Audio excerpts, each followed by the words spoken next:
પાકિસ્તાનની વર્તમાન પરિસ્થિતિને ધ્યાને લઈને દસાડા તાલુકાના petrol pump, gas agency, CNG gas pump, કરિયાણાના વેપારીઓ જેવા આવશ્યક ચીજ વસ્તુઓના વ્યવસાય સાથે જોડાયેલા ઇસમો અને વેપારીઓની પાટડી મામલતદારની અધ્યક્ષતામાં મીટિંગનું આયોજન કરવામાં આવ્યું હતું,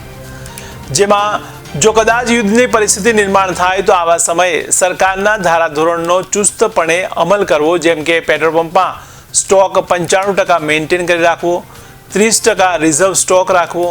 છૂટક વિતરણમાં તકેદારી જેમ કે ઓળખ કાર્ડ વગેરે પ્રૂફ મેળવવા, સંગ્રહખોરી, કાળાબજાર ન થાય, રજિસ્ટ્રેશન, ગેસ એજન્સી પણ ગેટ પાસ, બિલ વગેરે નિભાવે, ભાવપત્રકો, સ્ટોક પત્રકના બોર્ડ જાહેરમાં રાખવા જેવી સૂચનાઓ સહિત સરકારના તમામ નિયમોનું ચુસ્તપણે પાલન કરવા સૂચનાઓ આપવામાં આવી હતી। આ ઉપરાંત દેશની પરિસ્થિતિ અનુરૂપ કોઈપણ પ્રકારનો સહયોગ આપવા એક દેશભક્ત નાગરિક તરીકે તત્પર રહેવા જણાવવામાં આવ્યું હતું।